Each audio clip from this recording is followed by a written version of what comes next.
Hello everyone. ఇవాళ మనము IUI అంటే ఏంటో తెలుసుకుందాం. ఐయుఐ అంటే ఇంట్రా యూటరైన్ ఇన్సెమినేషన్. అంటే స్పర్మ్ ని తీసుకెళ్లి ఇంట్రా యూటరైన్ అంటే యూటరస్ లోపల వదిలిపెట్టడం. ఆ ప్రాసెస్ ని ఐయుఐ అంటాం. ఐయుఐ చాలా తక్కువ మందికి మనము అడ్వైస్ చేస్తామండి. ఫస్ట్ పిల్లలు కావడానికి ట్రీట్మెంట్ తీసుకున్నప్పుడు ఫస్ట్ మెడిసిన్స్ తో కొన్ని నెలలు ప్రయత్నం చేస్తాము. అలా కూడా సక్సెస్ కాని వాళ్ళకి ఇంజెక్షన్స్ ద్వారా కొంత ప్రయత్నం చేస్తాం. అలా కూడా కాలేదు, ఇంకా సమస్యలు ఉన్నాయి, అన్ని నార్మల్ గా ఉన్నాయి, అండం బాగా వస్తుంది, ఎవ్రీథింగ్ ఈజ్ గుడ్, కానీ సక్సెస్ కావట్లేదు, అలాంటి వాళ్ళకి ఐయుఐ సజెస్ట్ చేస్తాం. ఐయుఐ యూజువల్ గా మేల్ పార్ట్నర్ లో స్పర్మ్ కణాలు అనేవి తక్కువ ఉండడం కానీ, లేకపోతే స్పీడ్ తక్కువ ఉండడం కానీ, అలాంటి ప్రాబ్లమ్స్ ఏమన్నా ఉంటే ఈ ఐయుఐ ద్వారా మనకి సక్సెస్ రేట్ అనేది బాగానే ఉంటుంది.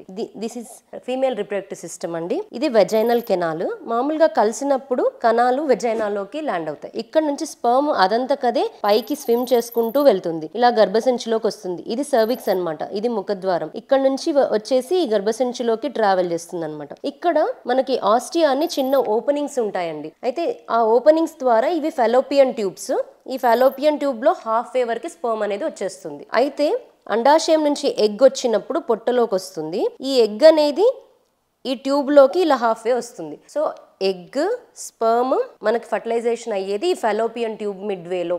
ఇక్కడ ఫర్టిలైజేషన్ అయిన తర్వాత ఎంబ్రియో ఫామ్ అయిన తర్వాత ఈ ఎంబ్రియో అనేది మెల్లిగా మళ్ళీ బ్యాక్ వచ్చేసి గర్భసంచిలోకి వచ్చేసి ఇంప్లాంటేషన్ అయ్యి ప్రెగ్నెన్సీ అనేది డెవలప్ అవుతుంది. సో మేము ఐయుఐలో ఏం చేస్తామంటే, మామూలుగా కపుల్ కలిసినప్పుడు కణాలు ఇక్కడ పడతాయి, ఇక్కడ నుంచి ఇంతవరకు తనే వెళ్ళాలి, సెల్ఫ్గా వెళ్ళాలి స్పర్మ్. అయితే ఐయుఐలో ముందుగానే హస్బెండ్ సైడ్ నుంచి సెమెన్ శాంపుల్ తీసుకొని దాన్ని ప్రాసెస్ చేస్తాం. ఒక 20-25 మినిట్స్ ప్రాసెస్లో చాలా మిలియన్ కణాలు ఉంటాయి కదా, అందులో ఆకారం బాలేని కణాలు, చీమ్ కణాలు, తర్వాత స్పీడ్ తక్కువగా ఉండి అసలు అబ్నార్మల్గా ఉన్న, హెల్దీగా లేకుండా బాలేని కణాలన్నీ ఫిల్టర్ చేసి ఓన్లీ హెల్దీగా ఉన్న స్పర్మ్ కణాలను మాత్రమే ఫిల్టర్ చేసి వాటిని ఇక్కడ నుంచి డైరెక్ట్గా గర్భసంచి పై భాగంలో తీసుకొచ్చేసి వదిలేస్తాం. సో అక్కడ నుంచి స్పర్మ్ మళ్ళీ సెల్ఫ్గా ట్యూబ్లోకి వెళ్ళేసి ఫర్టిలైజేషన్ అయిపోయి మళ్ళీ ఎంబ్రియో బ్యాక్ వచ్చి ఇంప్లాంటేషన్ అవ్వాలి. అయితే ఐయుఐలో మనకి కొంతవరకే హెల్ప్ అవుతుంది. హస్బెండ్ సైడ్ నుంచి కణాలు స్పీడ్ తక్కువగా ఉంటే అప్పుడు మనం ఐయుఐని మనం సక్సెస్ఫుల్గా చేసుకోవచ్చు.